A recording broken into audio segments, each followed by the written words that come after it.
चुनाव रणनीतिकार से राजनेता बने प्रशांत किशोर बांकीपुर से उपचुनाव जीतकर जनसुराज पार्टी यानी जेएसपी के पहले विधायक बन गए।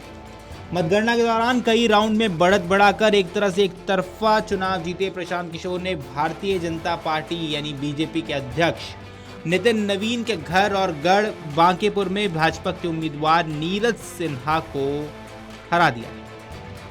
अब इसी बीच नेताओं के बयान भी चर्चा में है। दरअसल जनसुराज के प्रमुख प्रशांत किशोर ने लगातार बढ़त बनाई रखी तो राष्ट्रीय जनता दल की सांसद मीसा भारती ने इसे लेकर बड़ा राजनीतिक दावा कर दिया। वहीं भाजपा नेताओं ने जनादेश को स्वीकार करते हुए नतीजों की समीक्षा करने की बात कही है।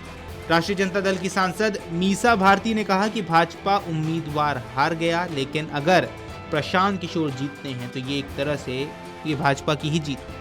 उन्होंने कहा कि भाजपा ने अपना उम्मीदवार क्यों बदला, ये अपने आप में बड़ा सवाल है। इसी दौरान उन्होंने कहा कि भाजपा ने अपने उम्मीदवार को हराकर अपनी लोमड़ी को जिता दिया। उनके मुताबिक उन्हें ऐसा लगता है कि भाजपा को अपने दम पर जीत का भरोसा नहीं है। आइए आपको सुनवाते हैं क्या कुछ कह गई मीसा भारती। कहा जाए तो बीजेपी के कैंडिडेट की हार हुई है, लेकिन भारतीय प्रशांत किशोर जी वहां अगर जीत रहे हैं तो भारतीय जनता पार्टी की ही जीत हुई है। इस तरीके ऐसा कैसे क्यों लग रहा है आपको? ऐसी बिल्कुल, आप देखिए जिस तरह से वहाँ पे कैंडिडेट्स बदले गए, आखिर क्या कारण रहा वहाँ पे कैंडिडेट्स बदलने का?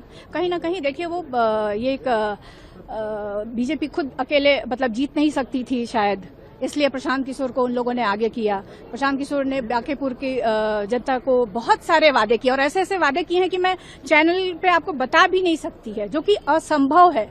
किसी भी पॉलिटिकल दल के, चाहे वो एमपी हो, चाहे वो एमएलए हो, चाहे किसी भी संवैधानिक पद में, उसके लिए बड़ा मुश्किल है। क्योंकि आप देखिए बीजेपी का गढ़ कहा जा रहा है, जहां 35-40 वर्षों से विकास का कार्य नहीं हुआ है, उसको वो कैसे कहते हैं कि हम 4 साल ही बचा है, 4 साल में वो कैसे उसको बदल देंगे? आप बताइए कि जाके वहां कहते हैं गरीब बच्चों को हम पटना के अच्छे प्राइवेट स्कूल में, नोटरडेम में लड़कियां हैं तो सेंट जोसेफ कॉन्वेंट में, अगर लड़के हैं तो वो कहते हैं कि सन माइकल में एडमिशन करा देंगे, आपके बच्चों को सरकारी स्कूल में जाने की आवश्यकता नहीं है।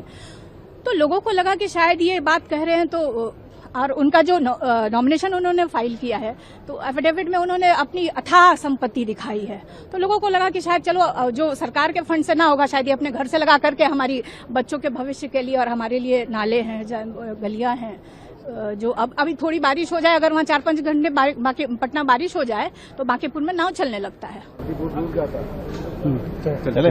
लेकिन किस तरीके से देखते हैं आप बिहार की राजनीति के ऊपर और देश की राजनीति, क्योंकि राष्ट्रीय अध्यक्ष की सीट थी और बिहार में अब सदन के अंदर देखिए देश की जनता और बिहार की खासतौर पर और बांकीपुर की जनता ने तो अपनी तरफ से एक संदेश देने का बिल्कुल प्रयास किया है। उनको सच्चाई पता नहीं है अभी कि प्रशांत किशोर जी ही ओरिजिनल बीजेपी के कैंडिडेट थे, तो अभी जनता को थोड़ा समय लगेगा इस बात को समझने में, और जैसे आप वो जीत जाएंगे तो आपको देखने को भी आगे को मिलेगा।